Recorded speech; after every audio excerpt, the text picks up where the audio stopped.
రాజేశ్వరి. మీకు విత్తనాలు పెట్టుకుంది చూపించిన కదా, ఇంకో చూడండి బెండకాయ ఎట్లా వచ్చింది. అన్నిట్లలో పెట్టినా, ఇంకో ఇవన్నీ పెట్టుకున్నా. ఇంకో ఇది కూడా ఇందులోనేమో ఎల్లిపాయలు పెట్టినా, కొంచెం మీద మీద వచ్చినాయి. ఇవి అయితే బాగానే వచ్చినాయి మనకి నార. ఇంకో ఇంట్లో విత్తనాలు పెట్టుకున్నా. ఇంకో ఇవి ఆడికి తెచ్చిందని చెప్పలేదు, వంకాయ చెట్టు బతికింది, కూరకాయ చచ్చిపోయింది. అందుకే నమ్మకం ఉండదు. 10 రూపాయలు తీసుకున్నాడు. ఇంకా పసిరికాయలు అట్లనే ఉన్నాయండి, నేను కోసుకుంటా. ఇంకా ఇవన్నీ అంతే. పాలకూర కూడా మంచిగా అయింది, ఇంకా పెద్దగా అయింది. ఇంట్లో కూడా నాటేసుకున్నా కానీ ఇంకా రాలేదు. ఇంట్లో ఇది కొంచెము పుదీనా పెట్టుకున్నా. ఇంకో వెళ్ళిపోయే ఎట్లా వచ్చింది. ఇంట్లో కూడా పాలకూర నాటేసుకున్నా, అందులో కూడా కొంచెం పాలకూర నాటేసుకున్నా. మళ్ళీ ఇంట్లో కూడా వేసిన సైడ్లలో కొంచెం తక్కువ ఉందని.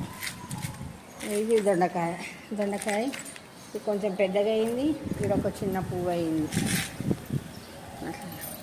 ప్రూమింగ్ చేసుకున్నా, మీకు చూపించిన కదా, మొత్తం ప్రూమింగ్ చేస్తున్నా. ఇక్కడ కింద నాకు అందలేదండి, ఇక్కడ కింద అందలే, ఇవి వండిపోయినాయి అంతే.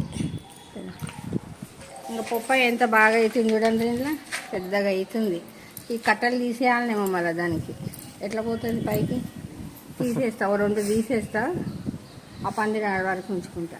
నా వీడియో నచ్చితే లైక్ చేయండి, షేర్ చేయండి, సబ్స్క్రైబ్ కూడా చేసుకోండి. ఓం శ్రీ మాత్రే నమః.